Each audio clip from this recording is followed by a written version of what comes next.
Hey guys, George's Dump Truck and Excavating Vlogs. Well, here's my 1.8 mini excavator. So we've been into a few things on it, and we had to do some other modifications as always. We got my rotator on there.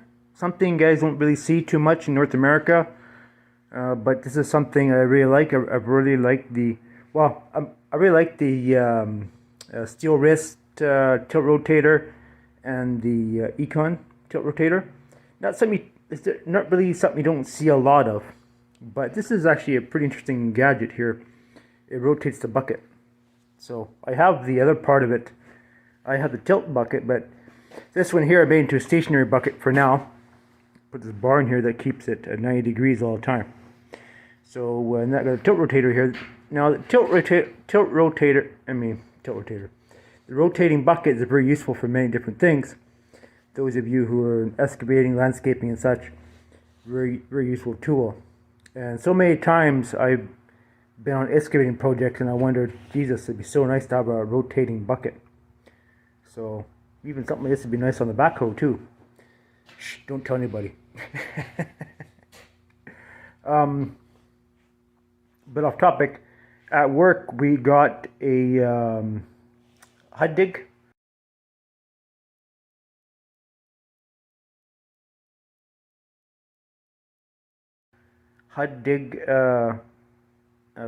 Loader backhoe, and that thing is a beautiful machine. But anyways, we have one of these upon my request, tilt rotator on it from Steel Wrist, and man, it's just cat's ass, and kind of got addicted to using it.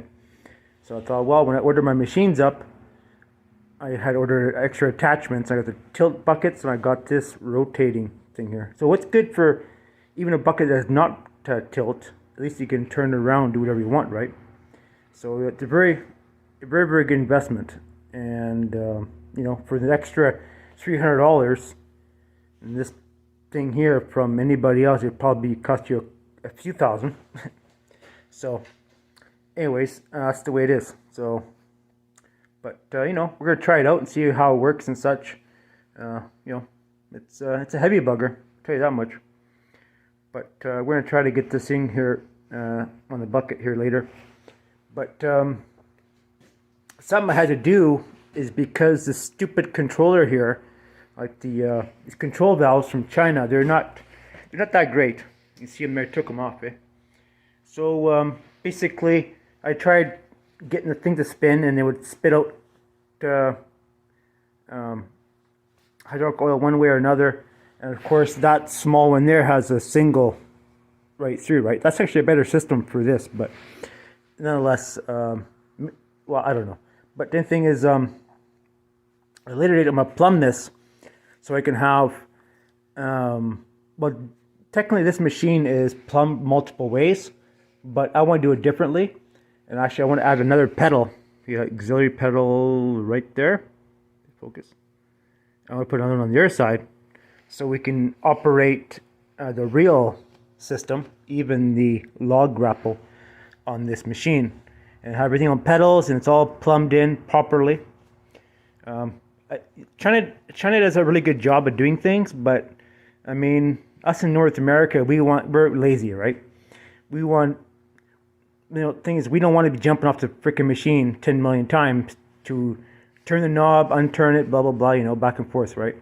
We want to do everything from the machine. That's the way it should be done. But China is different. That's the way they think, right?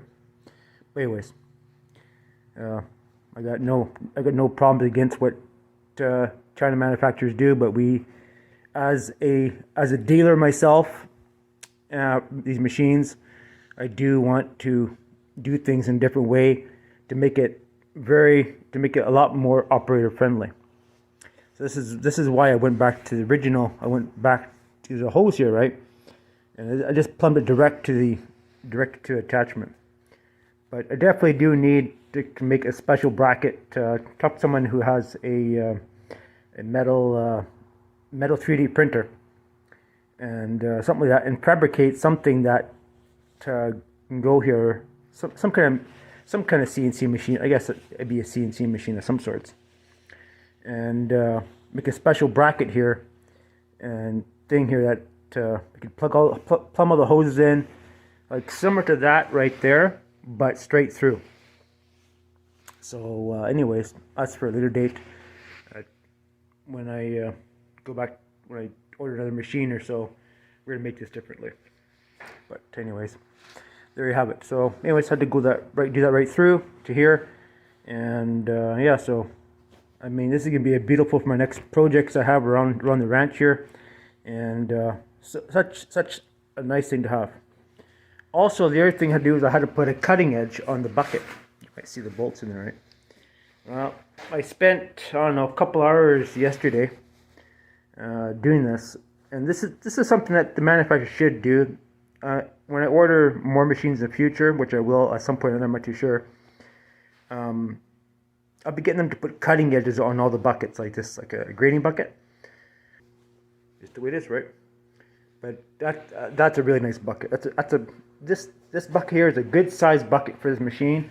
For a grading bucket, it's perfect. I mean, you know, I think this is a 36-inch bucket.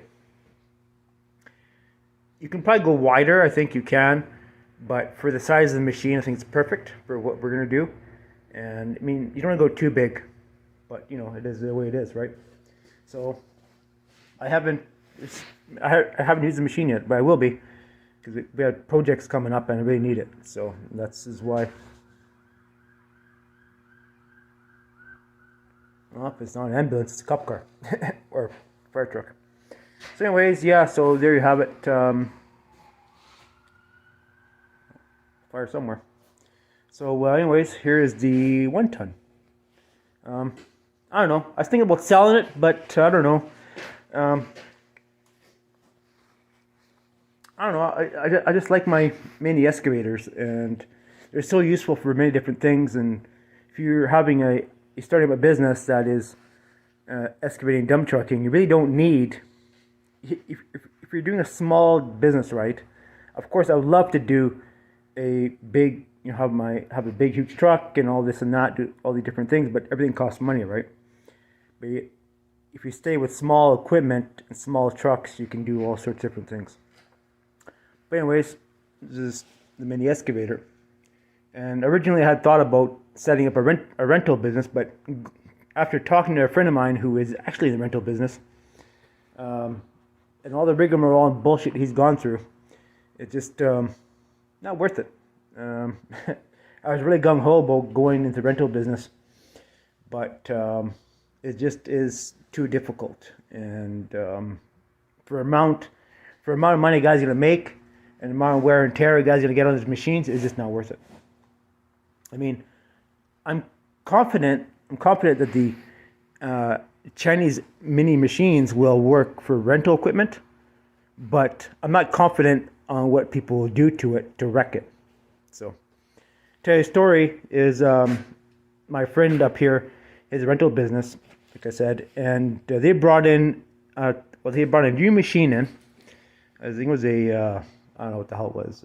Yanmar. They brought a Yanmar excavator in, 2 ton, and whoever used it beat the living snot out of it. And I mean, it is the way it is, but brand new machine, someone beat the living shit out of it. Brand new machine, like only 10 hours on it, and it's really sad to see that, but it does happen. And something like this, I'm sure some would test it to the max and do stupid things, and I'm pretty sure they will. I'm not like that. When I run machinery, I know I've been around machinery all my life, and I know what it is and what it's not capable of. I see a machine like this, I know its capabilities, I look at it and I say to myself, well, it's only good for certain things.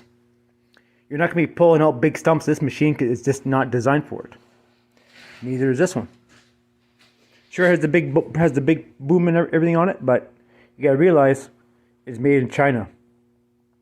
Things that are made in China are not 100%, are not exactly like running a John Deere or Bobcat or any other brand. So it's just things that they realize and think about when you buy these machines, right? They're not built the same. The metal is not the same. It's just different, you know. It's just the way it is. It's just something to realize when when you buy the machines, right? Keep that in mind, and you do projects that are suitable for the machines, and you know what you're doing.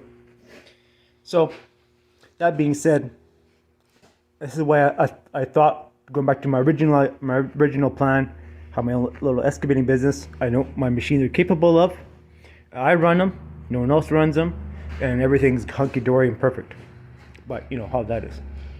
So anyways, if you want more information about these mini excavators, well, there'll be lots more. I'll be doing a lot more stuff with this one here. Lots of projects we got coming up for it. Well, not lots, a few. But yeah, I'm really excited about getting this rotator going in this bucket. And this rotator will also work on this machine, but it's heavy. That's a heavy attachment, and it puts a lot of strain on that pin there. But we'll be doing other things, you know, with it. So we got a little post to pound and all sorts of stuff like that. Alright guys, thanks for watching my video. A little chit chat and off-topic stuff as always. But we have other stuff coming up, and we're actually working on the dump truck today too. So we posted a video of that.